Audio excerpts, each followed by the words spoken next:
حضرت لوط علیہ السلام کی کہانی۔ حضرت لوط علیہ السلام کی پرورش حضرت ابراہیم علیہ السلام نے کی۔ حضرت لوط علیہ السلام حضرت ابراہیم علیہ السلام کا بہت احترام کرتے تھے، ان کے بتائے ہوئے دین پر ایمان رکھتے تھے اور اس پر عمل کرتے تھے، جبکہ اس وقت کوئی بھی حضرت ابراہیم علیہ السلام پر ایمان نہیں رکھتا تھا اور ان کو اللہ تعالیٰ کا پیغمبر نہیں مانتا تھا سوائے چند ایک کے۔ حضرت ابراہیم علیہ السلام اور حضرت لوط علیہ السلام اکثر اوقات دور دراز کے سفر کے لیے نکل جایا کرتے تھے اور لوگوں کو اسلام کی تبلیغ کرتے تھے۔ ایک دفعہ فلسطین کی طرف ہجرت کے دوران اللہ نے حضرت ابراہیم علیہ السلام کو پیغام بھیجا کہ اللہ تعالیٰ نے حضرت لوط علیہ السلام کو سدوم کے لوگوں کی ہدایت کے لیے چن لیا ہے، لہٰذا حضرت لوط علیہ السلام سدوم شہر کے لیے روانہ ہو گئے۔ سدوم تجارت کے لحاظ سے ایک مشہور شہر تھا، وہاں پر بڑے بڑے تجارت کی غرض سے آیا کرتے تھے۔ اسی کے ساتھ یہ شہر اللہ تعالیٰ کی نافرمانیوں میں ڈوبا ہوا تھا۔ یہاں ہر طرح کا گناہ سر عام کیا جاتا تھا، مسافروں کو لوٹنا اور یہاں تک کہ ان کو قتل بھی کر دیا جاتا تھا۔ لیکن اس سے بھی زیادہ خطرناک بات وہ یہ تھی کہ یہ لوگ ہم جنس پرست تھے۔ اسی قوم نے ہم جنس پرستی کو متعارف کروایا، اس سے پہلے کسی قوم نے یہ گناہ نہیں کیا۔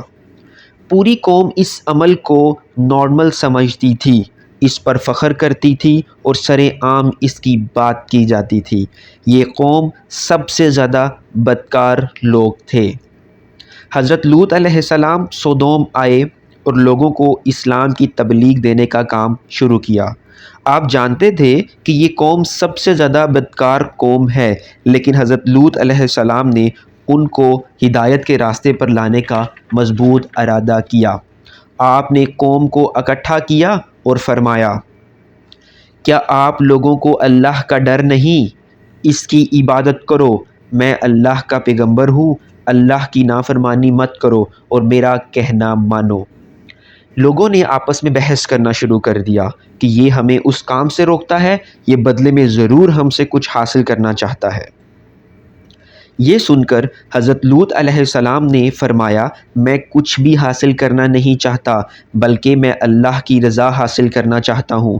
ہم جنس پرستی مت کرو، یہ ایک برا کام ہے۔ آپ نے مزید فرمایا، تم لوگ مردوں کے قریب جاتے ہو اور عورتوں کو پیچھے چھوڑتے ہو، اللہ نے ان کو تمہاری بیویاں بنایا، تم لوگ حد سے تجاوز کرنے والے ہو۔ میں تمہارے اس کام میں شامل نہیں ہوں، اللہ جلد تم لوگوں پر عذاب نازل کرے گا۔ لوگ حضرت لوط علیہ السلام کی باتوں سے بہت غصے میں آ گئے اور آپس میں مشورہ کرنے لگے کہ حضرت لوط علیہ السلام کو شہر سے نکال دیں۔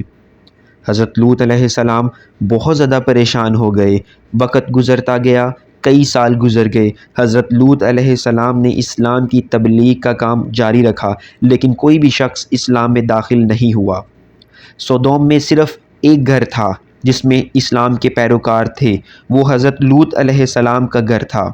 حضرت لوط علیہ السلام اور ان کی بیٹی اسلام کی پیروکار تھیں اور ان کی بیوی بھی حضرت لوط علیہ السلام پر ایمان نہیں رکھتی تھیں۔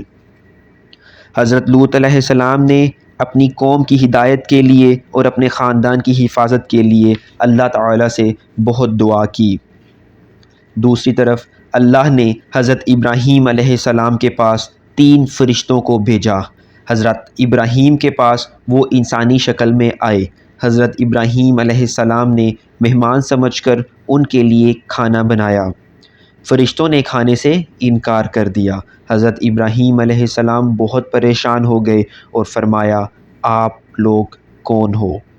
انہوں نے فرمایا، ہم فرشتے ہیں اور ہم آپ کو بیٹے کی خوشخبری دیتے ہیں اور اللہ کا پیغام دیتے ہیں کہ حضرت لوط علیہ السلام کی قوم پر جلد ہی اللہ کا عذاب نازل ہوگا۔ حضرت ابراہیم علیہ السلام جانتے تھے کہ اللہ کا عذاب اس قوم پر بہت قریب ہے۔ آپ نے فرشتوں سے فرمایا کہ وہاں حضرت لوط علیہ السلام بھی موجود ہیں۔ فرشتوں نے جواب دیا، ہم جانتے ہیں کہ کون اللہ کا سچا بندہ ہے، حضرت لوط علیہ السلام محفوظ رہیں گے۔ چنانچہ فرشتے خوبصورت نوجوان کا روپ لے کر سودوم کے شہر میں داخل ہوئے۔ حضرت لوط علیہ السلام کی بیٹی نے دیکھا، وہ بھاگیں اور حضرت لوط علیہ السلام کو آگاہ کیا۔ حضرت لوط علیہ السلام نے انہیں لوگوں سے چھپا کر اپنے گھر میں پناہ دی، کیونکہ وہ اپنی قوم کی نیت کو جانتے تھے۔ وہ ان نوجوانوں کو وہاں سے نکل جانے کا کہنا چاہتے تھے، لیکن مہمان ہونے کی وجہ سے وہ ایسا نہیں کہہ سکے، اور انہوں نے ان نوجوانوں کو اپنے گھر میں ہی پناہ دے دی۔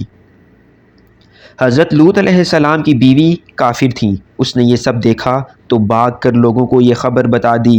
لوگ حضرت لوط علیہ السلام کے گھر کے باہر اکٹھا ہونے لگے اور دستک دینا شروع کر دی۔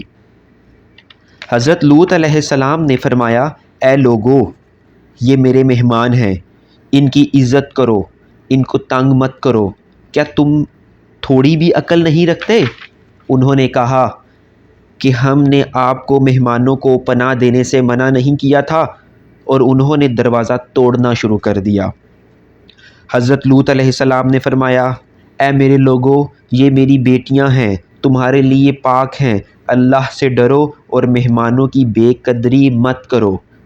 لوگوں نے جواب دیا، آپ جانتے ہو ہم آپ کی بیٹیوں میں دلچسپی نہیں رکھتے، آپ اچھی طرح سے جانتے ہو کہ ہم کیا چاہتے ہیں۔ حضرت لوط علیہ السلام ان کے سامنے بے بس ہو گئے اور نوجوانوں سے کہا کہ میرے پاس اتنی طاقت ہوتی تو میں آپ کی حفاظت کر سکتا۔ یہ سب دیکھ کر وہ نوجوان بولے کہ اے لوط، پریشان مت ہوئیں، ہم فرشتے ہیں اور یہ لوگ کبھی بھی آپ تک نہیں پہنچ سکیں گے۔ اس کے بعد حضرت جبرائیل علیہ السلام گھر سے باہر نکلے۔ لوگ ڈر کے مارے پیچھے ہٹنا شروع ہو گئے اور ان کی بینائی چلے گئی، اور وہ اپنے گھر میں واپس لوٹنے لگے، یہ کہتے ہوئے کہ یہ کون ہے؟ اے لوط، ان کے پیچھے آپ ہو، ہم صبح آپ کو دیکھ لیں گے۔ لوگ اپنے گھروں میں حضرت لوط علیہ السلام کے خلاف منصوبہ بنا رہے تھے۔ اسی وقت اللہ کا حکم آ گیا کہ حضرت لوط علیہ السلام اپنے خاندان کو لے کر شہر سے نکل جائیں اور پیچھے مڑ کر نہ دیکھیں، اور اپنی بیوی کو پیچھے چھوڑ جائیں، کیونکہ وہ کافروں میں سے ہے۔ اللہ کے حکم کے مطابق حضرت لوط علیہ السلام اور ان کی بیٹی رات کے اندھیرے میں شہر سے نکل گئے۔ صبح ہوتے ہی ایک بہت اونچی آواز شہر میں سنائی دی گئی، جس سے لوگوں میں خوف پیدا ہو گیا۔ جبرائیل علیہ السلام نے اپنے پروں سے اس قوم کو اوپر اٹھایا، الٹا کیا اور واپس زمین پر دے مارا، اور اس کے بعد اللہ نے ان پر پتھروں کی بارش برسائی۔ کوئی بھی بدکار زندہ نہ بچا۔ حضرت لوط علیہ السلام اور ان کی بیٹی حضرت ابراہیم علیہ السلام کے پاس آ گئے اور بقیہ زندگی ان کے پاس اسلام کے مطابق گزاری۔